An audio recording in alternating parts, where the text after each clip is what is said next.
I'd like to welcome everybody to the House Committee on Science and Technology. It's our organizational meeting for the 2017-2018 biennium. You should have a copy of the agenda. We're going to vote on the rules today of the committee and kind of do an introductory day to organize our committee this session. And then we're going to take up a presentation from the Secretary of State's office on cybersecurity with our voting system and some related issues. So I appreciate you all being here today. We've got a couple members that have come on their own. Our blogger-in-chief, Representative Brockway, is in no form or fashion a member of this committee, but he decided to join us. So I welcome visitors as well. There you go, the founding member. Before we get started on the rules, I will say, just as a standing basis, we have some new members here with us. Every committee votes on its own rules. Where the committee's rules don't prescribe specific procedures that are committee specific, the rules of the House govern. 3 years ago, Speaker Ralston and House Committee on Assignments and the Rules Chair worked up a sort of set of standard rules, which this tracks fairly closely to. I'll address these briefly for those who are here and aren't on the panel today. But generally, if you have any questions, please raise them now. I'll entertain a motion once we read through these to move and pass these rules to adopt them for our committee for all subsequent committee hearings, both in the 2017 and the 2018 session. So having said that, I want to make some introductions. We have with us Michael, who's our committee aide and assistant.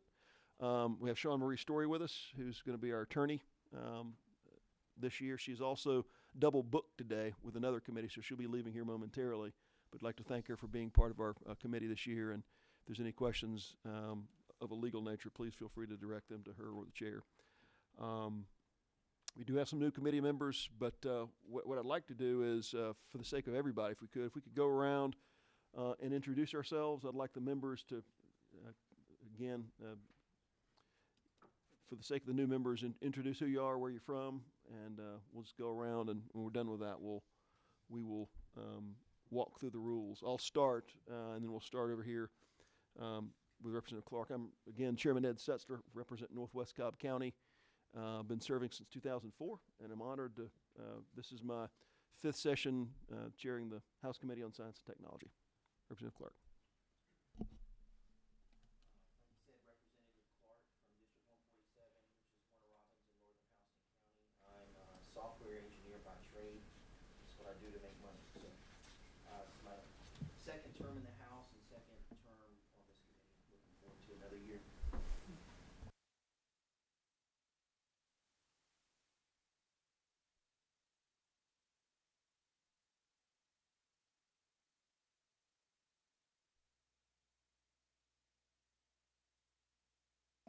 And Forsyth County, the western end. And this is my first year on this committee, but my second year in the House. Representative Jason Spencer, House District 180, that's Camden, Charlton, and Ware County, and the future home of Camden Spaceport. Here, here. Scott Turner, State Representative for District 21, which is in Cherokee County, mostly Holly Springs, parts of Woodstock, parts of Canton. I have a 20-year IT background. I'm Clay Perkle. I represent a district in South Georgia, Turner, Tift, Ben Hill, Irwin, and Coffee counties.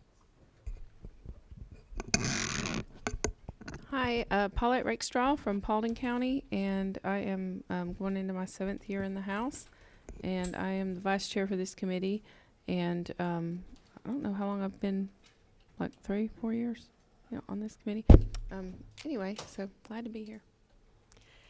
I'm Mary Margaret Oliver from Middle DeKalb County, which includes all of Emory University, which has $583 million of research money that they're spending wisely, and the home of the Emory Georgia Tech combined biomedical degree programs, which is number 2 in the nation for that area. My name is Representative David Dreyer. I represent House District 59, which runs from Ponce Highlands and Inman Park down to South Atlanta, Hapeville, and East Point, and I'm glad to be here. Jeff Jones, rep for District 167, includes the northern half of Glenn County, all of McIntosh and Long counties. This is my second term and my first year on this committee. David Wilkerson, represent Cobb County, Powder Springs, Austell, Middleton area, entering my 7th year as well. State Representative Erica Thomas. This is my second term and my 3rd year on the Great Science and Technology Committee. Thank you. Want to direct your attention to our Science and Technology Committee rules. Pretty straightforward. I don't think there's anything that would be out of the ordinary. I would say that because as we get into session sometimes there's an issue getting attendance, we've set a committee quorum of 6 members. That's the same as the last session. Everything else tracks pretty clearly with our standard rule set. Are there any questions on the committee rules? Chair recognizes Representative Perkle. I'd just like to move that we adopt them. Got a motion and a second. Any discussion on the motion? Hearing none, all those in favor of adopting the committee rules signify by saying aye. Aye. All opposed? They're adopted. Thank you. On our agenda today, we do have the Secretary of State's office prepared to make a presentation, I think. Yes. Your computer issues are...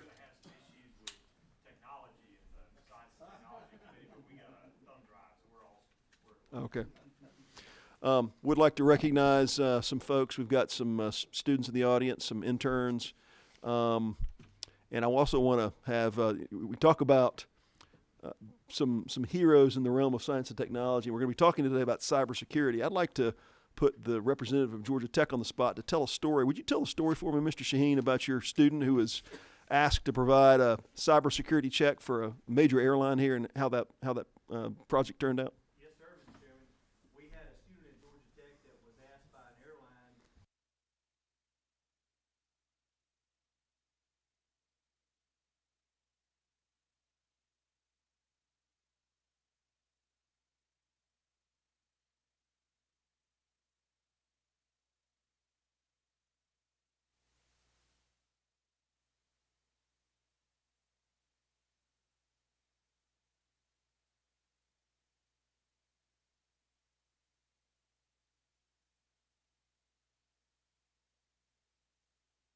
So we, Georgia Tech, as you know, has been a leader in cybersecurity in our state. There's involved in what we're doing really statewide with the governor and another number of key investments. I just...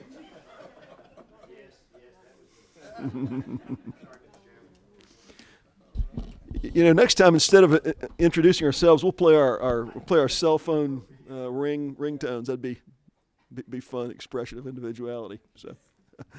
But appreciate that, Mr. Sheen. And again, we really are. I think we sometimes get numb to the great resources and skills we have in our state. We really are a national leader. Particularly for some of you who were not here last year, we have our fintech sector. 70% of the credit card transactions that happen in the continent in the lower 48 transit through Atlanta for the processing. So we as a state recognize both in the private sector and in the government sector the importance of cybersecurity and protecting infrastructure. And to that point, I'm going to recognize the Secretary of State's office. And I'll let him give you the details. Earlier this year, there was a probe of our state's voter database from another governmental entity. I'd like him to kind of walk us through those details and talk about some of the possible implications of that.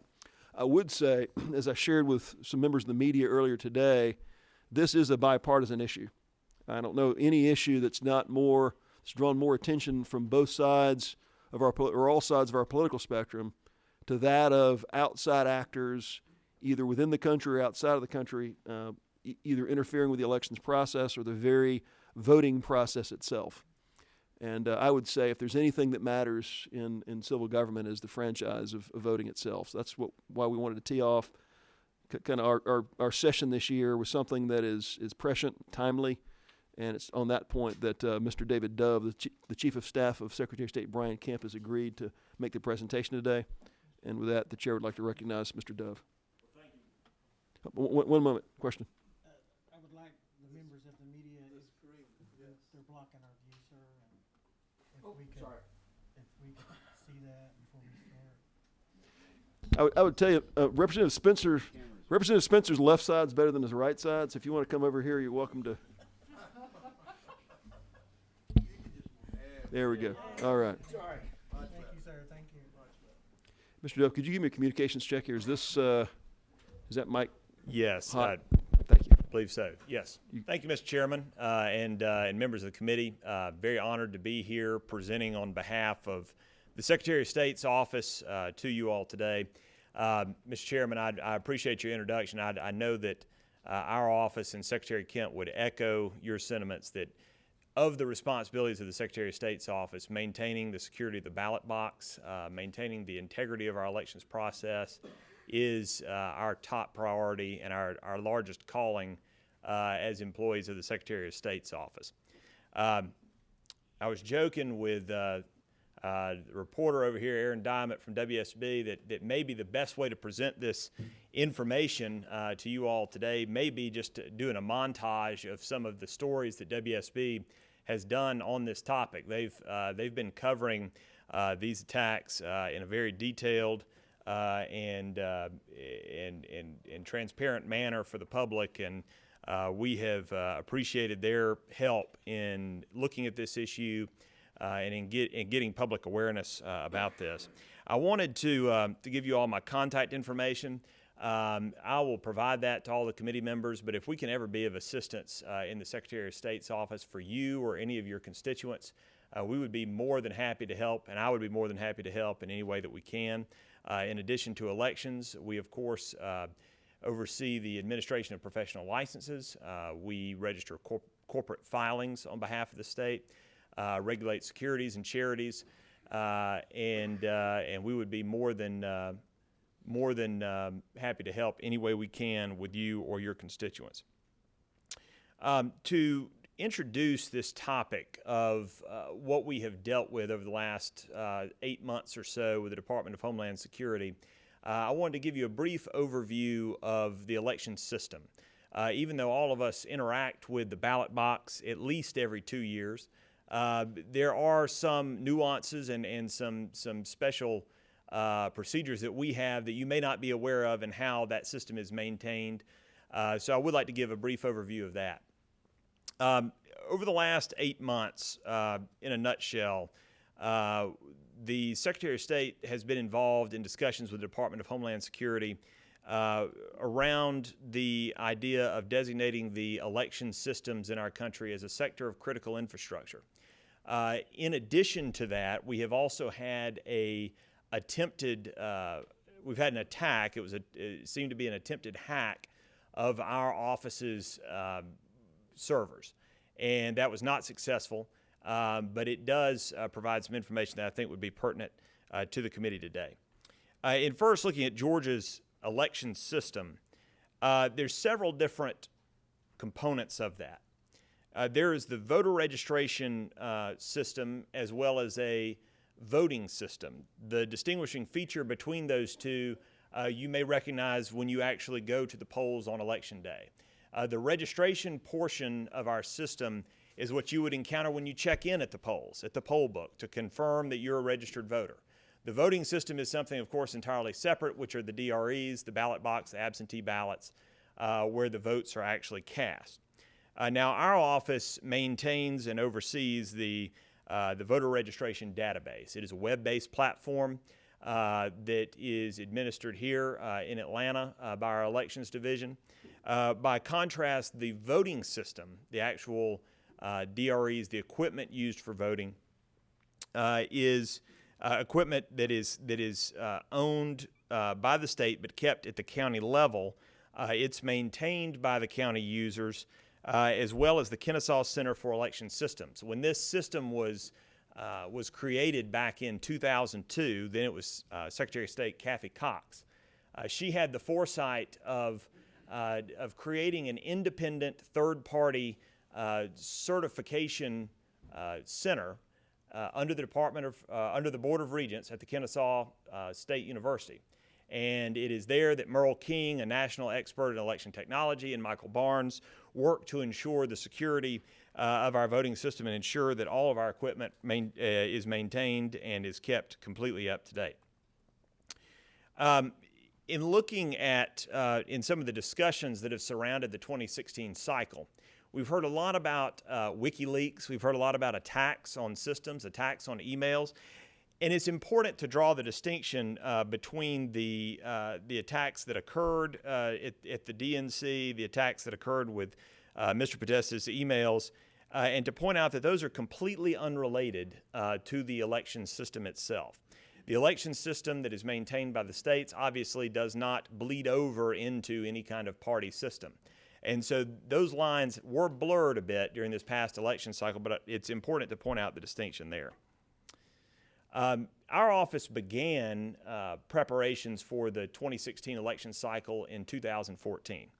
After every election, we do an audit of our equipment through the Kennesaw State University Center for Elections. We do a federal survey, the EVES report that is given to the Election Assistance Commission, and we look and see what we can do better. You know, elections is one of these businesses, and Jeff Lanier is not here, but he and I have discussed this on end. He was former elections director for the state of Georgia, and elections is a business where if everything goes right, then you score an okay. But if anything goes wrong, clearly that's completely unacceptable. So we're always in a mode of preparation for the next election. We held 3 multi-day training conferences for county elections officials in 2015. As I said, we surveyed our election equipment. We did certification courses for county election officials. We launched an online poll worker training module, which uses vignette videos on a web-based platform where a poll worker can log in from their own personal computer to view and review these videos to ensure that their actions on election day are not only compliant with the law, but that they're acting as efficiently as possible to get people moved through the polling place. We also conducted a review of our agency security protocols. So fast forward to August 3rd, 2016, when this all sort of began.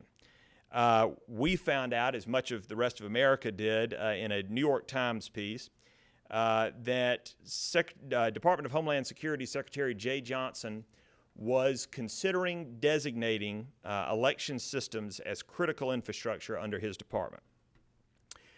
This was on the heels of the DNC attacks in July and the documents released in late July surrounding the conventions. This was concerning for us at the time because there was no, the nature of this critical infrastructure designation is something that was created and intended for larger national security apparatuses. Elections have, under the U.S. Constitution, been left to the states, and there was no input from state election officials in moving forward with this potential move towards the designation of critical infrastructure. In fact, in the same article, White House spokesperson Josh Earnest pushed back against the need for the designation of critical infrastructure, saying that the varied nature of election systems presents a unique challenge to any potential hackers in and of itself, and pushed back against the need for moving forward with such a broad federal designation. So what is critical infrastructure? I would agree with probably most of you, as well as your constituents, that naming something critical infrastructure in the normal course would be expected of election systems. Giving its normal meaning, critical infrastructure is something that we, of course, view the ballot box as being something sacred, as something that's worthy of being protected. However, this is a particular term of art when related to designations by the Department of Homeland Security, and it carries with it very serious implications. There are 16 sectors that prior to this year have been designated as critical infrastructure sectors. No sector had been added since 2009 when financial services was added to the list. But as you can see from the slide there on the screen, most of these sectors deal with major national infrastructure, such as the power grid, dams, defense industrial bases, different emergency services, and things of that nature. Mr. Duff, could you pause one moment for me, please? Yes, Mr. Chairman. To committee members, we actually have a copy of critical infrastructure put on your desk. It's, in fact, it references Patriot Act of 2001, the definition of critical infrastructure. So you've got that there for your own use and perusal, and we've listed those 16. So if you can't see what's on the screen, you've got them in front of you. You can take notes. And again, I've got that for committee members. We also have if anybody in the gallery with us today. If you want a copy, my assistant's got those for you. If you'd like to take one with you, it might help you follow through on this presentation. So the keys, just raise your hand. He'll get you a copy of it. If you would. Mr. Duff. One important note to that, Mr. Chairman, is that unlike other certain federal designations, critical infrastructure in U.S. Code 6 USCS 132 limits the ability of the government to designate a sector as critical infrastructure. The only two individuals with the power to do that are the President of the United States or the Secretary of the Department of Homeland Security, making it unique among other federal rulemaking processes. As you stated, you have the enabling statute that was the Homeland Security Act of 2002. And in that act, Congress gave broad authority to the Department of Homeland Security in the designation of critical infrastructure and what that all encompasses. The powers are listed in Section 133. And there's power there to prevent information from disclosure that's related to critical infrastructure. It allows the department to audit and compel reports from entities within a sector. The department can review best practices. They can review different systems that are in place for departments under that sector's designation to see if they are in compliance with those best practices. It basically allows an umbrella of oversight for the federal government for anything under that designation. So why seek to designate election systems as critical infrastructure? At the time, the first call that we had with the Department of Homeland Security was actually August 15th. And on that call, they referenced unconfirmed threats against the election, as well as the hack of the DNC emails, Podesta emails, etc. They confirmed, however, that there were no threats to the actual election system at that time. So why oppose the designation? In looking at this designation, the state saw that there was broad federal power that was left intentionally vague by Congress to allow for oversight by the Department of Homeland Security. There's also another government agency that functions largely in this space. It's the Election Assistance Commission, created under the Help America Vote Act. The Election Assistance Commission is responsible not only for promulgating best practices when it comes to voting systems, but it is also responsible for certifying all election equipment for use. So why this duplicative regulation? There's also a concern over the transparency for voters.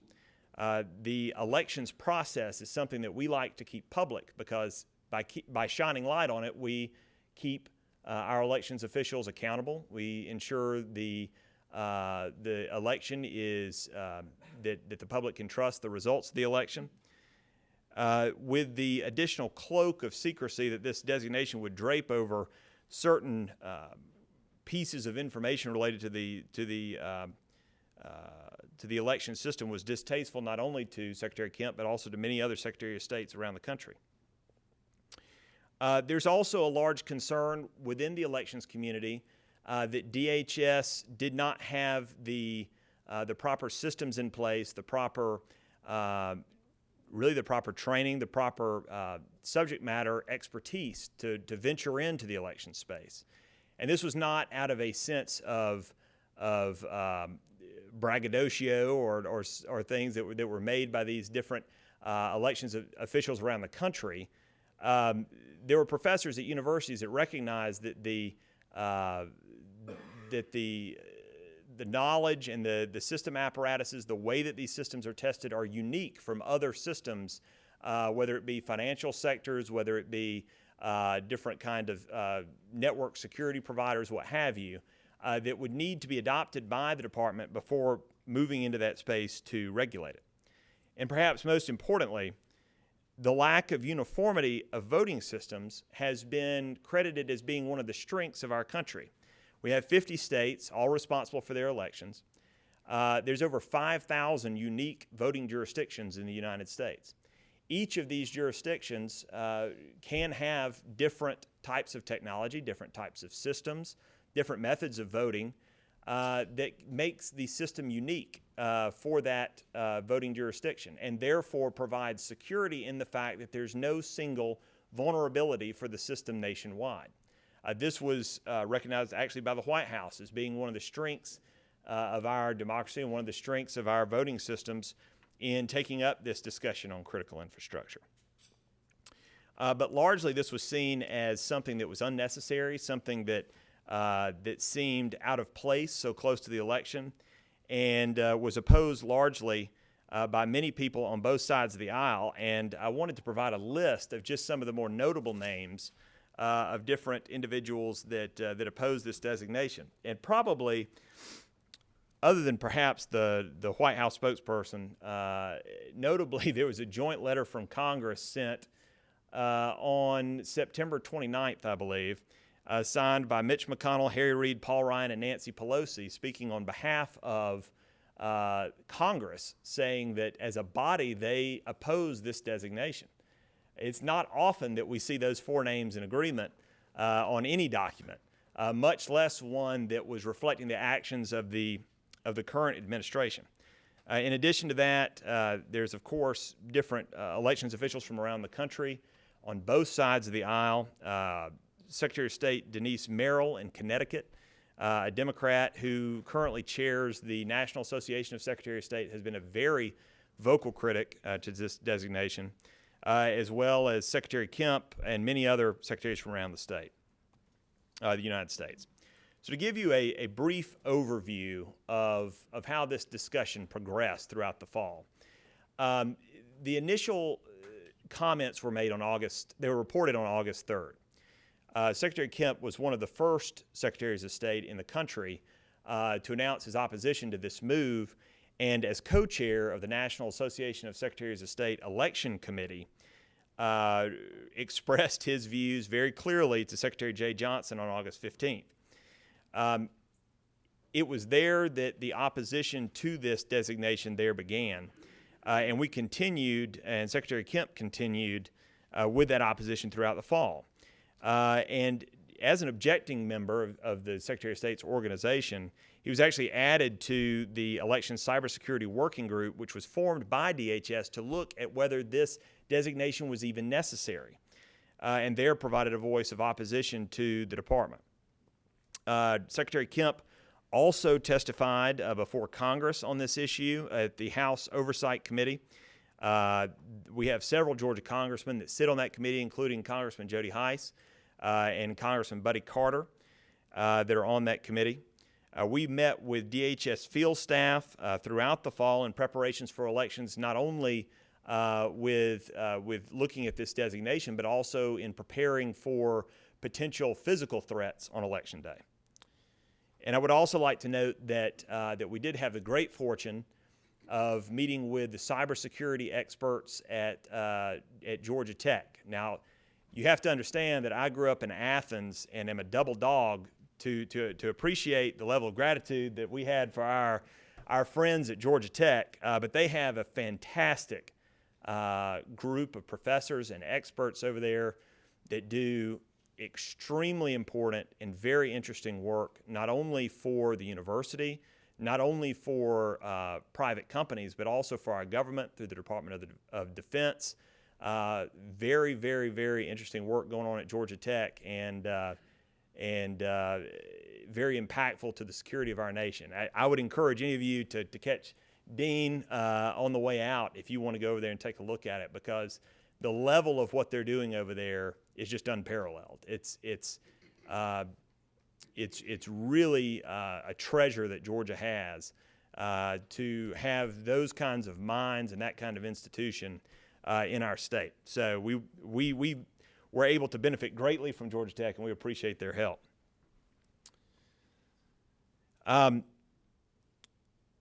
So in encountering this widespread opposition to the designation of critical infrastructure, Secretary Johnson actually agreed that it was not time to move forward with the designation. So in his reconsideration, the Department of Homeland Security offered states who wish to participate voluntarily the option of receiving free what are called penetration tests and cyber hygiene scans for their systems prior to Election Day. Now, a penetration test, cyber hygiene scan, kind of terms of art. A penetration test, in very simple terms, is a type of cyber test where you have an outside actor with the authority of, with the authorization of an entity attempting to gain access to that entity's system through their firewall. Cyber hygiene is looking for any sorts of simply malware, different kind of viruses, different kinds of intrusions in a system, to ID those and to eradicate those from the system. Georgia refused this participation, and not because we don't believe it's important. We refused, and Secretary Kemp refused this particular assistance because we have already implemented those types of checks in the Secretary of State's office. Several years ago, there was an overhaul of the IT division where the Secretary Kemp brought in experts to look at best practices, not necessarily from a government point of view, but from a private sector point of view. What are Fortune 500 companies doing to protect their systems? We want to bring that same type of testing and technology into the Georgia Secretary of State's office to look at our system. And we did that, and we've been doing penetration tests and cyber hygiene scans ever since. Now, it was reported that 48 states accepted the Department of Homeland Security's assistance. That number was a tad bit inflated, as I've at least talked to a dozen states that did not accept their assistance on that. So in informal surveys, it looks the number was closer to 25 or 30 that actually received some sort of testing assistance from the Department of Homeland Security. I want to take a step back from here for a minute. So we've been talking about the designation of critical infrastructure, why that is an important discussion for us to have. I want to pause that discussion just momentarily to talk about the Secretary of State's office, network security, the things that we have going on, and then to move into briefly the attacks against our system this fall. In looking at the reorganization of our office's Information Technology Department, Secretary Kemp brought in a full-time security officer who has decades experience in the private sector, working to ensure that firewalls remain secure, that systems are completely secure and immune from attack. We've brought in and instituted protocols and procedures consistent with industry best practices, and those procedures have also independently been reviewed by private sector security consultants. We brought in a network security provider that's ranked one of the best in the world, and I kid you not, this is one of the top 5 network security providers in the world. They not only provide we cannot disclose the identity of that security provider for security reasons, but they do provide security for some of the most notable federal government departments, as well as many Fortune 500 companies. We have advanced encryption for all sensitive information stored within our environment, mandatory security training for all employees of the Secretary of State's office as well as county elections officials, and regular system testing. With all that, we were able to identify, our vendor was able to identify an attack that occurred on November 15th of 2016. Our network security provider notified us in the normal course, and we receive hundreds, if not thousands, of low-level attacks against our system every day. but we were notified of one that was an escalated type of attack. It was actually categorized as a medium risk, and just for everyone's knowledge here, the way those risks are tiered is you have low-level attacks that you can note blocked from the system. You have medium risk attacks, which are very severe attacks against the system. And then you have high-level attacks, which are actually where intrusion is beginning to occur. So no intrusion occurred here, but this was, even though it's medium, this was a very, very serious attack. It was labeled a reconnaissance scan for vulnerabilities on the outer ports of our main SOS site. And so under Secretary Kemp's direction, we launched an internal investigation. That investigation took about 3 weeks. As any cybersecurity expert will tell you, the easy part is seeing that you've been hit. The hard part is the attribution of that attack. Where did it originate from? Who caused it? Trying to get the details of all that. So in those 3 weeks, we determined that it was an IP address associated with the Department of Homeland Security. December 8th, 2016, Secretary Kemp sent a letter to Secretary Jay Johnson informing him that a IP address associated with his department had attacked our firewall, and he asked for answers to several questions.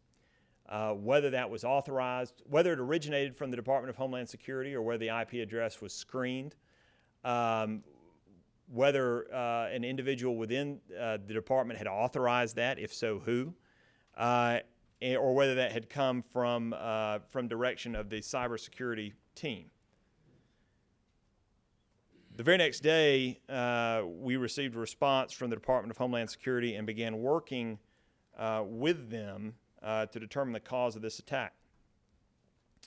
Friday, December 9th, they informed us that the attack originated from an employee's misconfigured workstation and informed our IT staff that they would be able to recreate the event by using that workstation.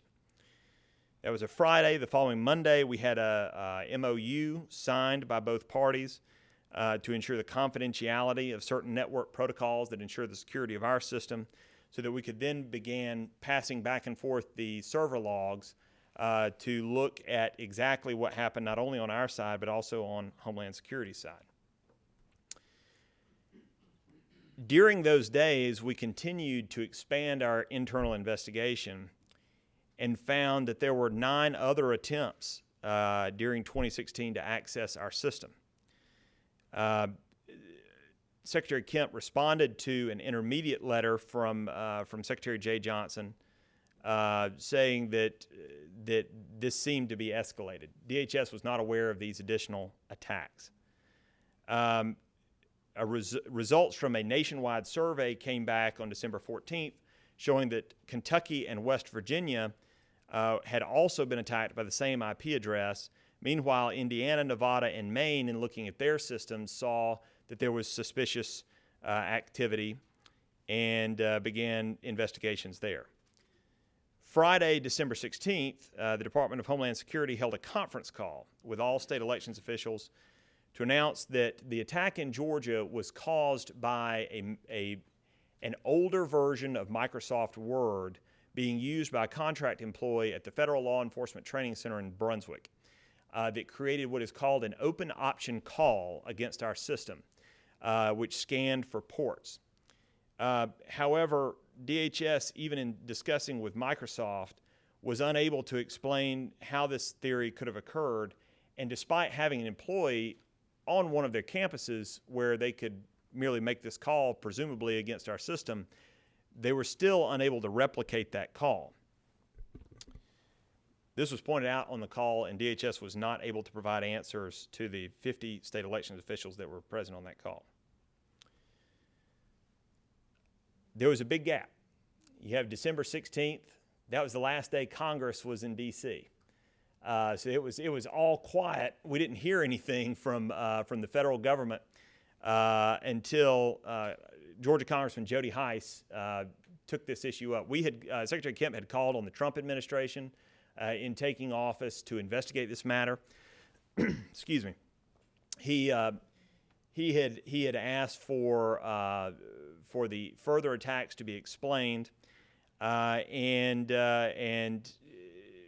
there had been somewhat silence during the transition period. However, on January 11th, Chairman Jason Chaffetz, chairman of the House Oversight Committee, and Georgia Congressman Jody Heiss, on behalf of the House Oversight Committee, sent a joint letter to John Roth, the Inspector General for the Department of Homeland Security, asking for an independent federal investigation. And it works a little differently at the federal level than it does in Georgia. Each federal department, each cabinet-level department has its own independent Inspector General. And those are independently appointed by the Senate for a term of 10 years. They're nonpartisan. It's truly a very neutral space for us to get into to investigate this matter, to determine exactly what happened in this case. And as an update for all of you today, we actually received a letter this morning from John Roth to Secretary Kemp, notifying him that the investigation was underway and that they were making a first call for documents from our office, including server logs, to show where these attacks occurred. I'd like to point out the timing of these attacks, because this is where it was a cause for concern great enough to elevate to the president-elect at the time. In looking at the dates when these attacks occurred, I will say all of these other 9 attacks were considered low-grade attacks. So they're scanning fewer ports on our system than the November 15th attack. These attacks occurred and corresponded to key dates on the Georgia election calendar, and they're listed here for you. We had one the day after the voter registration deadline for the presidential preference primary. We had one the Sunday afternoon, 2 days before Georgia's presidential preference primary, which is unique in that if it's an employee, as DHS claims, that is looking to hire individuals who may be listed on the Georgia Secretary of State's office, it's interesting that a federal employee would be in the office at 2:15 on a Sunday afternoon. Monday, May 23rd, the day before the general primary. Monday, September 12th. It was actually just a couple of hours before a conference call between the Department of Homeland Security and the Georgia and GEMA to discuss the designation of critical infrastructure. Perhaps one of the most interesting is September 28th, actually about 6 hours before Secretary Kemp testified before the House Oversight Committee. There was a scan immediately following the next week of Monday, a scan conducted corresponding to or correlating to a meeting that we had with the Department of Homeland Security. One the day before the election, one just right after polls opened on Election Day on November 8th, and then finally the larger November 15th attack. So in sending these letters back and forth, it obviously generated a lot of national attention and a lot of national discussion on DHS's role in the election space, on DHS's actions leading up to the election. Many states have begun investigating whether IP addresses associated with the department have accessed or attempted to access their system. In addition to West Virginia and Kentucky, Maine has also reported that their system was scanned. And I do want to emphasize this is a bipartisan concern. The Secretaries of State in all 3 of these states are Democrats. So this is not a Republican-Democrat type issue. This is something that is shared, the concern is shared by both parties.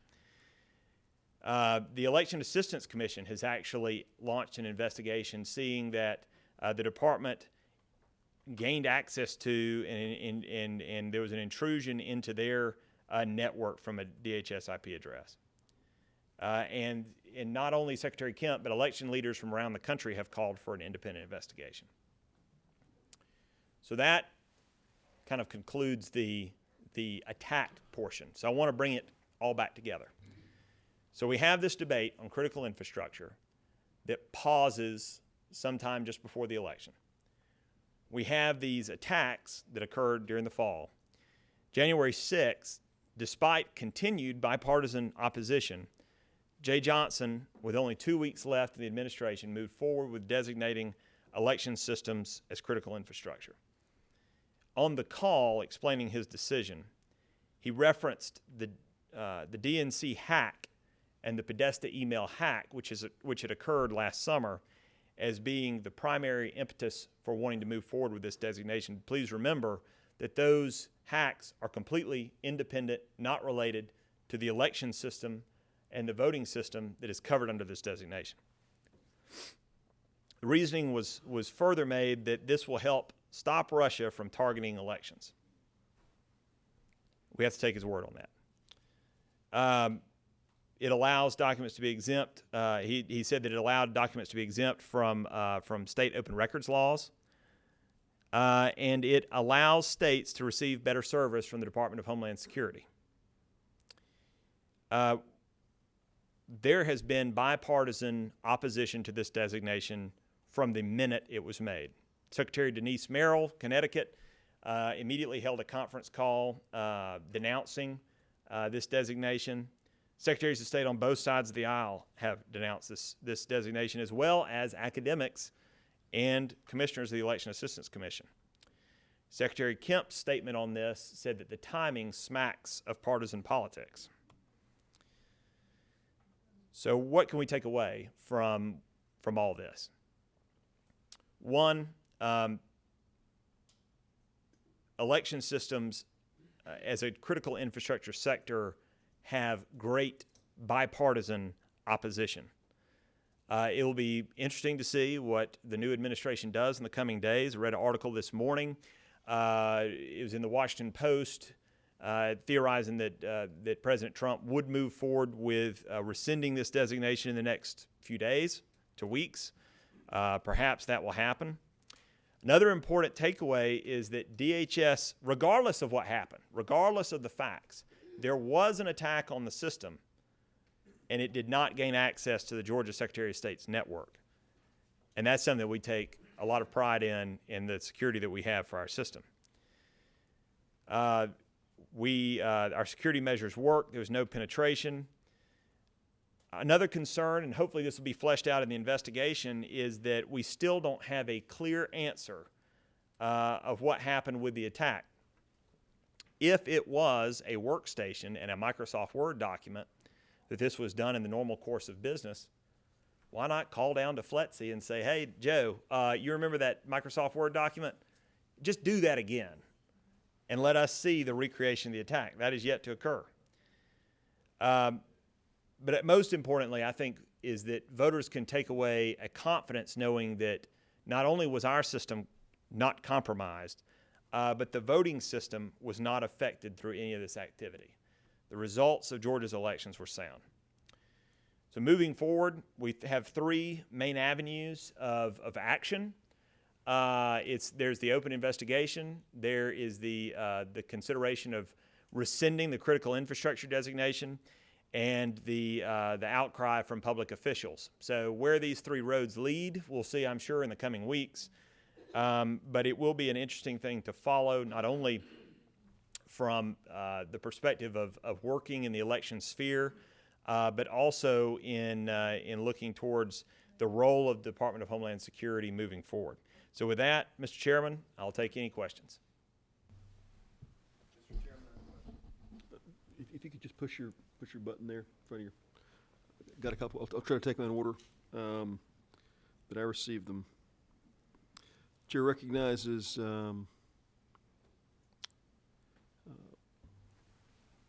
gentleman from St. Mary's. Thank you. Question. One request. Could I get a copy of your presentation? Absolutely. And I'll make that available to the chairman. And a copy of the letter from Mr. Roth sent to Secretary Kemp. Absolutely. I'd like that letter as well. Be glad to provide that. And my question is, in your discussions with Congressman Heiss and Congressman Chaffetz, are you aware of any missions going on inside the Department of Homeland Security testing the integrity of all states' election systems? Is there some kind of mission that they are aware of? Are you aware of any comments from them? So not from the congressman per se, but in conversations with Jay Johnson himself, the question was asked in a letter, and it was responded to in part in his return letter on December 12th, as well as in a phone conversation. This was not from the IP address associated with that, was not from the cybersecurity testing portion of the Department of Homeland Security. Secretary Johnson, Undersecretary Suzanne Spalding, both told us that this was not some sort of secret mission or anything, that it was something outside their knowledge of what was going on, which is somewhat concerning. They have a specific IP address that they use for that. This was not that IP address. So to the extent that this was some sort of, well, and then also I'll note that in order for a federal department to do those kinds of tests against the state system, there has to be an agreement to do that. There is an executive order at the federal level which allows DHS to move around the federal government and attack any federal department that it wants to with with penetration tests, cyber, whatever, to see how vulnerable they are. That does not extend to the states. Chair recognizes Representative Turner.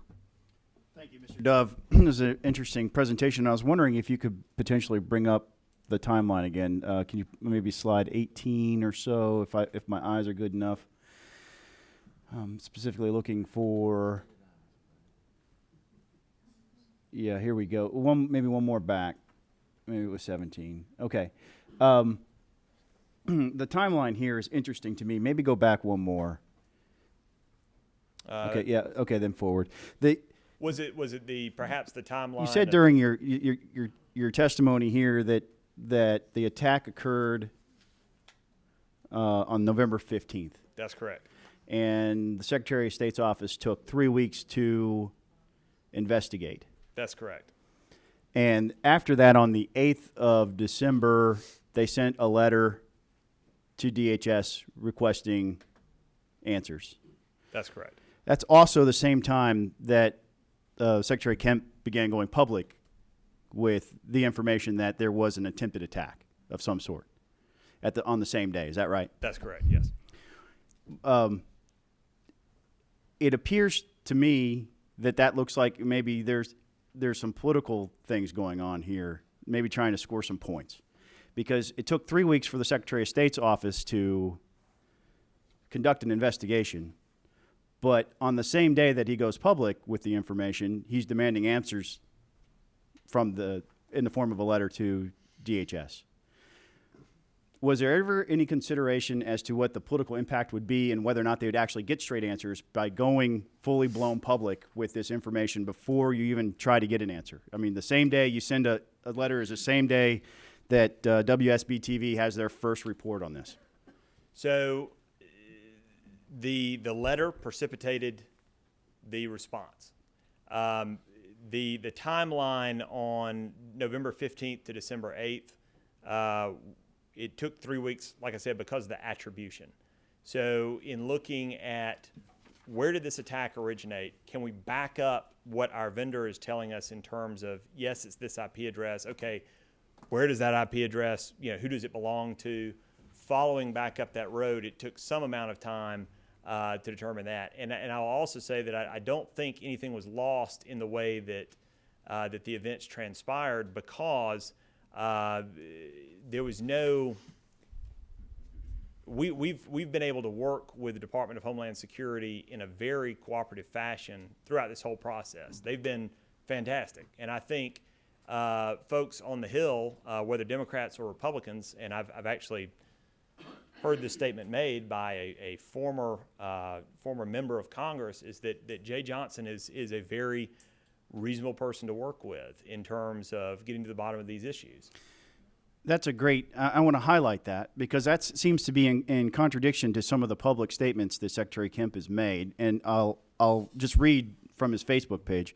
Last week, I demanded an explanation. This is on the 12th of December. I demanded an explanation from DHS Secretary Jay Johnson after an IP address associated with the Department of Homeland Security made an unsuccessful attempt to breach the firewall guarding Georgia's voter data.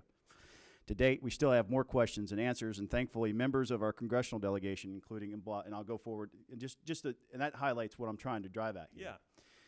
if Jay Johnson was being very cooperative, why are there sponsored Facebook ads with this post out there changing or altering or trying to influence public opinion about what's actually going on? Well, I would say, Representative, that if we were not public with this information, Secretary Kent would probably face the opposite criticism of why wasn't it made public. Well, that's not my point. The point you just made was that he was great to work with, but publicly there's a different story being told in social media. Do you understand? It seemed that we're trying to froth up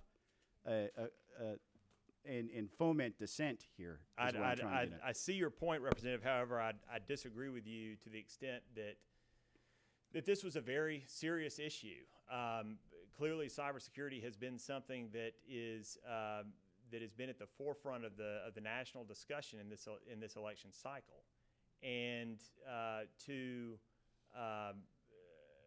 try to hide the ball on what's going on and not be forthright with the public.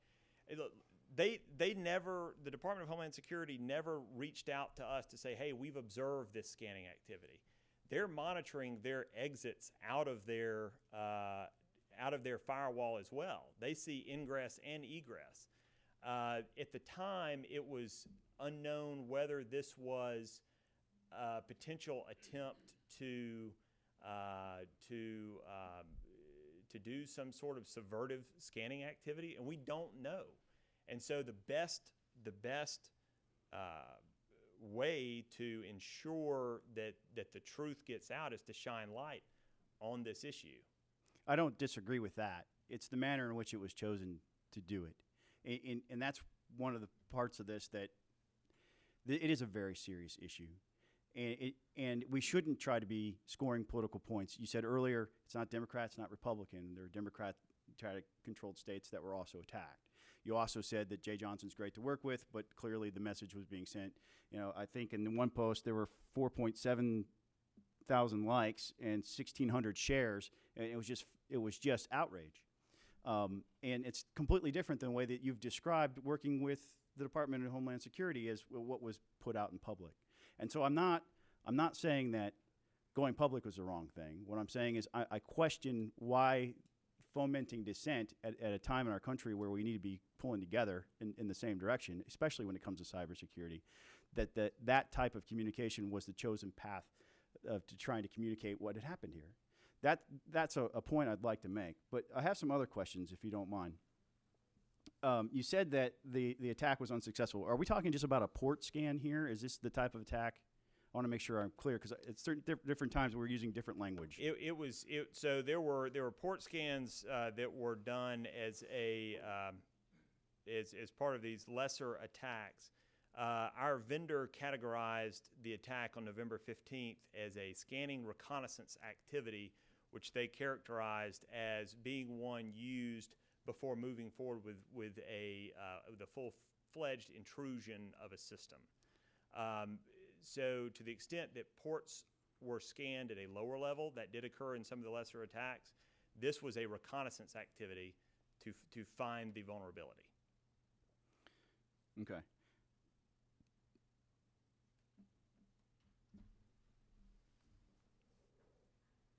I'm good. Thanks, Representative Turner. Chair recognizes Representative Dreyer. Thank you, Mr. Chairman. Mr. Dove, what laws or regulations applicable to the Department of Homeland Security does the Secretary of State's office contend were violated?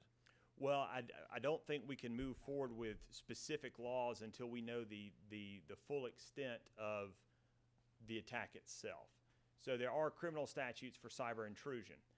There's also statutes allowing the department to, as I stated earlier, to use these types of tests for public protection. Until we know the full scope of these attacks, I don't think we'll be able to answer the question to what specific law. We're still trying to gather the facts at this point.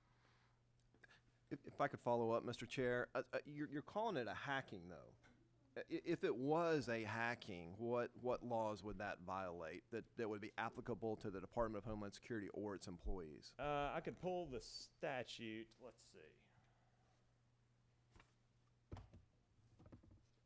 If you'll bear with me one moment. 18 USC 1030. Thank you.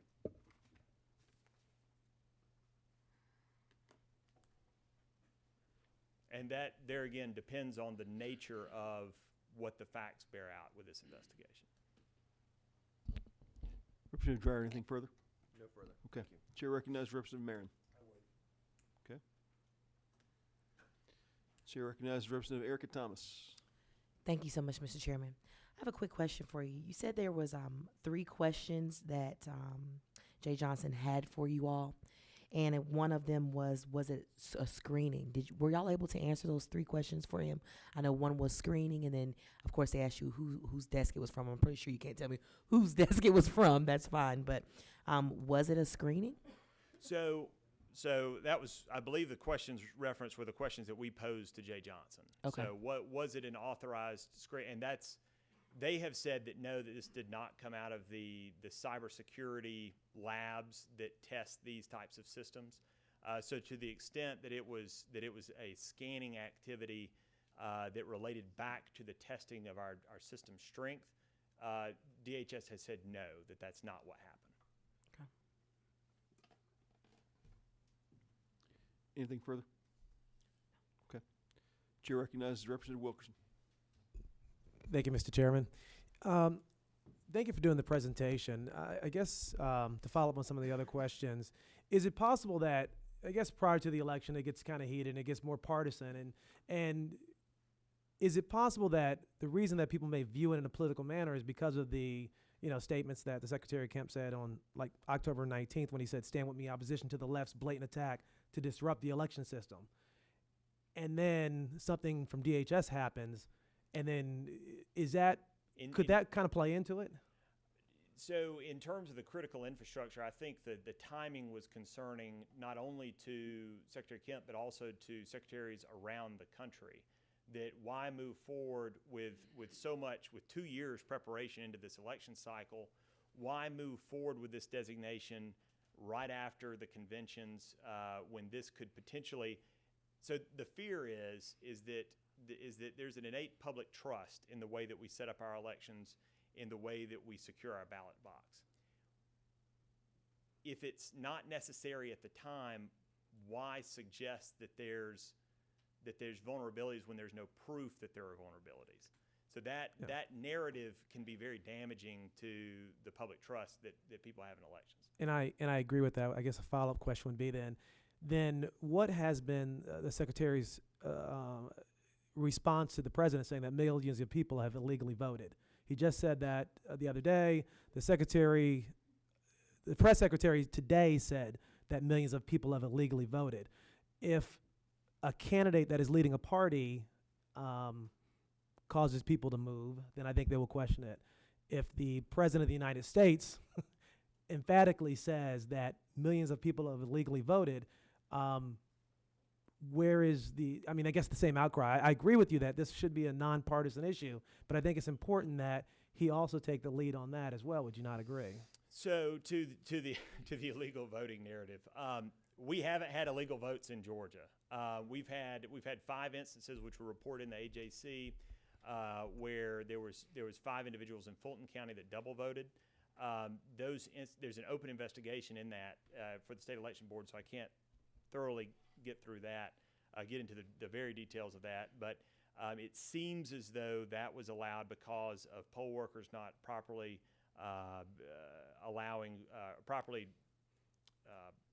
indicating on a voter certificate that the person had received credit for voting. So that wasn't registered in the system.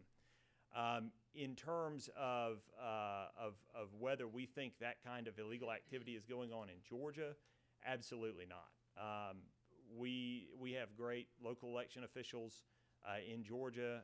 We feel confident in the training that they've received, and I hope that answers your question. If not, yeah, I guess just to follow up. No, that answers it. I'm just trying to figure out. Apparently, the White House, you may get this list easier than I can, has a list of proof that people have illegally voted, and that has to come from some state.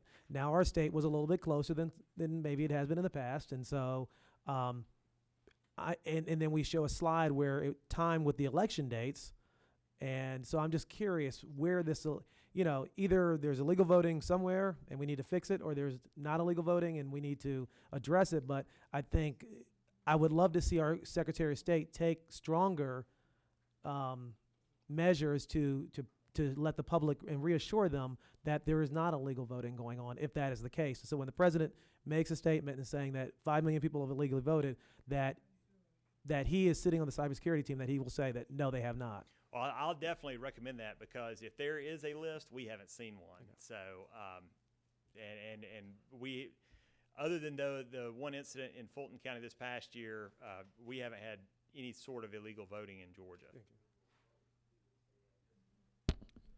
Chair recognizes Representative Abel Mabel Thomas. Thank you, Mr. Chairman. I must admit, I'm trying to get my head around this, right? Yes, ma'am. So but there's no, but in other words, I understand that when you found out that something had been, if you use the word hacked, if you looked at the IP address, so that's how you knew it had happened. I got that part. But is there a particular role that Department of Homeland Security plays as oversight prior to, according to this document, on January the 6th, they added election infrastructure. So prior to that, did they have an oversight responsibility before this right here? So not over states. So they do have oversight responsibility over federal government agencies and do that type of penetration testing against federal government agencies. Up until this point, it has been a voluntary ask by a state to seek that type of testing from the department. And so arbitrarily, they decided to check Georgia? Well, so Secretary Johnson has said that did not, that the IP address and that the activity from there did not originate from the IP address associated with their section of their office that does that type of testing. So I think even the department would agree that that this was some sort of ultra vires act on part of one of their employees. Okay.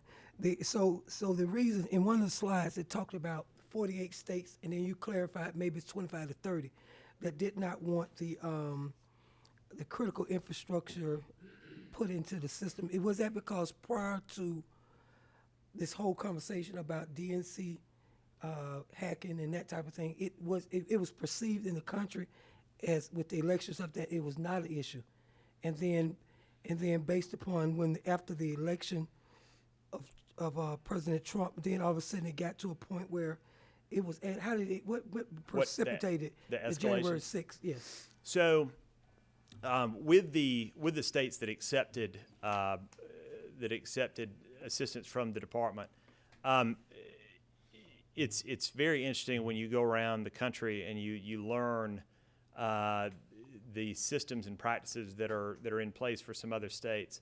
For example, Connecticut only recently moved, and recently this past election cycle moved to an electronic poll book. Up until this point, they've had paper poll books. A lot of the funding since the Help America Vote Act for state elections officials has dried up, and so there is a need among states to engage in this cyber infrastructure testing. So there was a legitimate need that needed to be met in terms of these voluntary hygiene scans and that sort of thing. Where you go from the voluntary assistance provided to states to the designation of critical infrastructure is that designation allows for the department to promulgate rules related to that sector, therefore creating more, whether it be attempted uniform practices across all 50 states, which could there create a single vulnerability for the election system, whether it's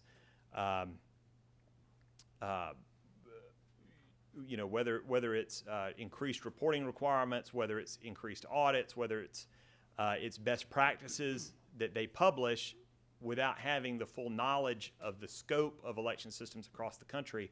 That's where that designation becomes problematic. So I don't think anyone had an issue with the department voluntarily offering states these tools if they chose to be a part. Where that goes too far is the designation when it's not wanted by bipartisan members of the public and by bipartisan election officials to come in and then have federal mandates on elections, in addition to what's already out there from the Election Assistance Commission. Not to say there's not a role for the federal government in elections, but to say that to have this department that is not independent as the EAC is, that doesn't have direct input from the states as ENC has, or direct input from local election officials, that's where that designation becomes problematic. Okay, thank you. Yes, ma'am. Anything further, Representative? No fire. Chair recognizes Representative Spencer. You had mentioned the date September the 28th, and that was the day Secretary Kemp testified before Congress. That's correct. And when was that, the first scan or a subsequent scan? That was a subsequent scan. And what number in the total of scans was that at that point? I believe it was either 5 or 6 without looking at the list. So Okay. they began back in February. Mm-hmm. Okay, thank you. Chair recognizes Representative Oliver. Mr. Chairman, you may want to answer part of this question, but I'm confused about what is it we are spending an hour here trying to understand. Are we trying to understand the nature of a political dispute between Brian Kemp and the administration in Washington over who should or shouldn't have taken what action? Or are we trying to understand that the state system is secure and we don't need to worry about this? Or are you reporting to us the substance of the investigation that may have occurred in relation to allegations of scans? I'm not, I wouldn't spend an hour of my time listening to Brian Kemp was right politically and the Obama administration, now Trump administration, is wrong politically. That's not what I want to spend an hour doing. What is the substance of this complaint at this point, and what is the exact process where anybody is investigating to determine whether anything wrong happened? So what I had hoped to convey was definitely not a political dispute, but to help bring light to the issue of critical infrastructure that we're facing in our office, this designation that could have unforeseen and more extensive consequences than what is currently being advertised in the media. You don't want federal oversight of your election computer system by home security. That's your position. Beyond what's already there through the EAC, yes. Okay. Are you concerned at all about the security of your election database? In terms of we're always concerned about the security because we're always taking measures to ensure that we stay on as close to the cutting edge as we can be in the Secretary of State's office. I might be the least geek-oriented person at this table, but let me tell you what my impression is based on conversations with people who know a lot. There's all kinds of levels of surveillance, and there's the level of the car just driving by your street, surveying everybody on the street, which is not dangerous. There's the level of the car slowing down in front of your house to maybe take a look at your mailbox address. And there's a level of the guy stopping the car and getting out and walking up on your front door and looking in the window. Isn't what Homeland Security did, whatever did it, the level of somebody driving the street? Does that make any sense? That it does, because we have actually used that example several times, and what I would relate that to is Homeland Security walking up to a window on your house to check and see if it's open. It's beyond a mere drive-by, because it's coming in and it's touching our environment, and it's checking to see where soft spots may be. This will be my last question, Mr. Chairman.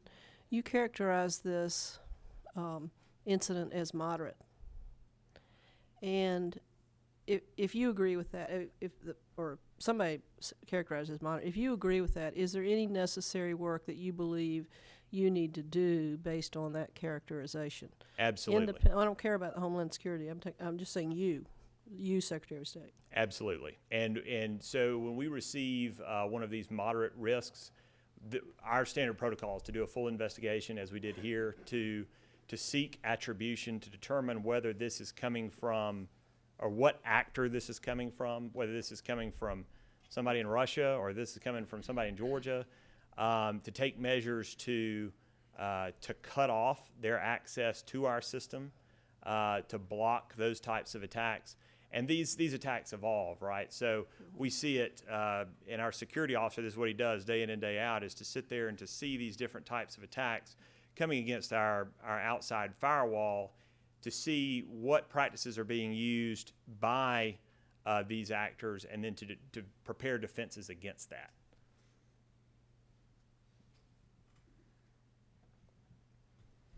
Thank you, Representative Oliver. We got 3 more questions, then we'll hopefully wrap up. My goal is to conclude by 4:30 today. But Chair, I'd like to recognize Representative Clark for a question. Thank you, Mr. Chairman. We've kind of beat around this a little bit, but since DHS itself was unaware of any activity and they never authorized it, and and to authorize that, they would have to ask the state's permission to try to do a penetration test. Are we to assume that DHS itself was actually somebody got in there and then started using their IP addresses to try to penetrate ours and other states' infrastructures? So that question was asked. That would be considered like a screening of their IP address, so that we would see their IP address, but it's actually a third party. Is that the nature of your Yes. question? So we posed that question to DHS, and they said no, that this actually did come from internally inside their agency. But they haven't been able to recreate that yet. But they have not been able to recreate that. Okay. All right. So going forward, now that it has been labeled as critical infrastructure, if the Trump administration does not choose to reverse that, what is the position of the Secretary of State's recommendations going forward?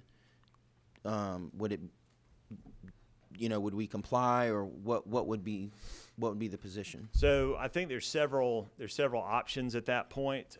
In terms of the position of the Secretary, I don't believe that will change, that he's opposed to this designation regardless of who's president. This is a type of federal oversight that's not needed by Democrats or Republicans. The nature of courses of action from there become varied. There's potential to seek Congress to intervene. There's legal actions that can be taken, but at this point, we're hopeful that the administration will rescind the designation. All signs point to the fact that they will, but to the extent that our office would view this in a different light, no, it's definitely still something that our office, and I know Secretary Kemp is very opposed to. Okay, and then follow up on that too. Well, going forward, long term, and this might not be something you can address, I don't know, but it would seem that you could get in from one administration to the other, and you're just bouncing back and forth, and that could be a problem. So, yes.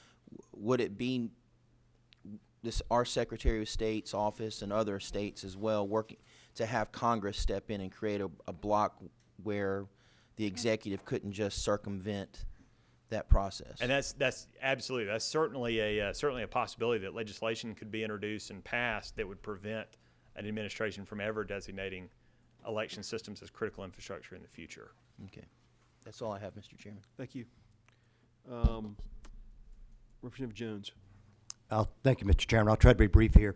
Thank you, Mr. Dove. As citizens of this country, certainly we want our election system secure.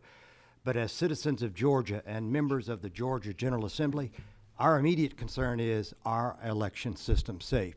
You made an absolute statement, subject, except for those few isolated instances that you cited, that you unequivocally stated that Georgia's election system was not hacked, was not impugned, was not degraded in any manner. Can you explain just a little bit briefly why you are so confident in making those statements about the integrity of the Georgia election system? So it would depend, and I would be more than happy to go into the different sectors. So in looking at our voter registration database, there's several vendors that are implicated in monitoring that system. That's an active monitoring. There have been no signs that any intrusion has been made into that system. There are no instances, because our vendors are monitoring the dark web to see if any of this information is getting out. So not only are we kind of looking from the inside for leaks, we're looking at the outside too to see if there are leaks. There's no evidence that there's a leak there. From the voting system side, so in looking at the actual equipment that you would cast your ballot on, there's a lot of attention, and this is kind of a rabbit hole. So I just kind of want to, I'd be more than happy to discuss it further. Be if the brief, committee please. wishes. But yeah, there's a Princeton hack that's out there on the DRE units that are used in some states, and that's often used to suggest why Georgia should shift from a DRE model to a paper-based model.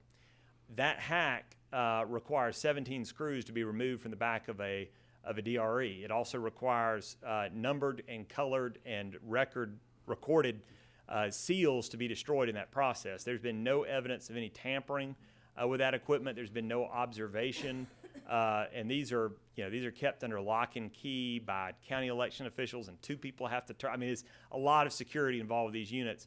There's been no reports of any type of malfeasance in that arena, and so that's why I was able to make that statement. Okay, then just very briefly, as electors come to the poll, how are we assuring that these folks are who they say they are and are entitled to vote?